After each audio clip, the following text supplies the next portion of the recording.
নমস্কার বন্ধুরা, আপনারা কেমন আছেন? আশা করছি ভালো আছেন। আমাদের চ্যানেলে যদি আপনি প্রথম বা নতুন হয়ে থাকেন তাহলে অবশ্যই চ্যানেলটি সাবস্ক্রাইব করে দিন এবং ভিডিও ভালো লাগলে অবশ্যই লাইক, কমেন্ট এবং শেয়ার করবেন। আজকে আপনাদের সাথে যেই ব্যাপারে আলোচনা করব তা হলো যারা কর্কট রাশির জাতক জাতিকা রয়েছে আপনাদের কেমন কাটতে চলেছে এই সপ্তাহ, অর্থাৎ এপ্রিল মাসের প্রথম সপ্তাহ 1 এপ্রিল থেকে 7 এপ্রিল। আসুন জেনে নিই কেমন কাটবে এই সপ্তাহ। চন্দ্র রাশি থেকে দশমভাবে বৃহস্পতি অবস্থান করার কারণে এই রাশির বয়স্ক ব্যক্তিদের এই সপ্তাহ জুড়ে তাদের স্বাস্থ্যের বিশেষ যত্ন নেওয়া দরকার।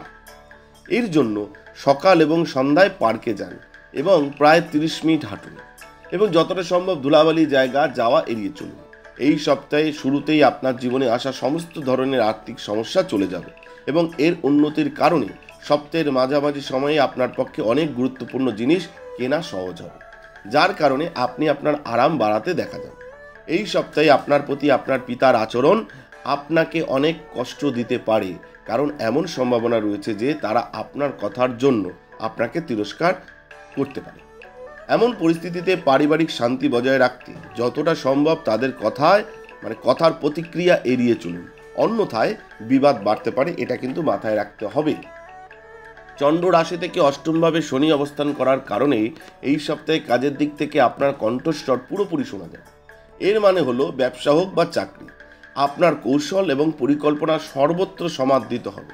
এছাড়াও অন্যান্য লোকদেরও আপনার আলোচনায় মনোযোগ দিতে দেখা যাবে, যা দেখে আপনি উৎসাহিত হবেন। আপনার রাশিফল ইঙ্গিত দেয় যে ছাত্ররা যে কোনো প্রতিযোগিতামূলক পরীক্ষার জন্য প্রস্তুতি নিচ্ছেন তারা এই সপ্তাহে সাফল্য পাবেন।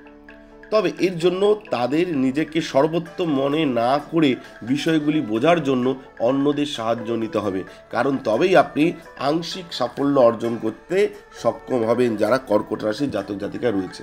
অর্থাৎ এমন ভাববেন না, যারা পরীক্ষার্থী রয়েছে, শিক্ষার্থী রয়েছে, যে আমি সব জানি, আমি সব বুঝি। এই জিনিসটা মন থেকে ঝেড়ে ফেলে যে জিনিসটা বোঝেন না সেটার জন্য অন্য লোকের সাহায্য নিন, তাহলে দেখবেন আপনি আংশিক সাফল্য পেতে সক্ষম হবেন। এবং এই সপ্তাহে আপনার বাবার সাথে কোনো কথা বললেও তার প্রতিক্রিয়া এড়িয়ে চলুন, না হলে কিন্তু বিবাদ হতে পারে, তা থেকে মনকষ্ট তৈরি হতে পারে, এটা কিন্তু মাথায় রাখবেন।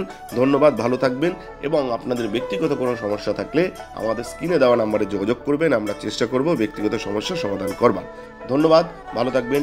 জয় শিব শম্ভু, হর হর মহাদেব, জয় তারা, জয় হরগৌরীর জয়। আমাদের ভিডিও আপনাদের কেমন লাগছে? আশা করছি ভালো লাগছে। তাহলে অবশ্যই লাইক করুন, কমেন্ট করুন এবং শেয়ার করুন এবং চ্যানেলটি অবশ্যই সাবস্ক্রাইব করে দিন। ভালো থাকবেন, সুস্থ থাকবেন, ধন্যবাদ। এবং সকলে অবশ্যই কমেন্টে লিখবেন জয় শিব শম্ভু, হর হর মহাদেব, ওম নমঃ শিবায়।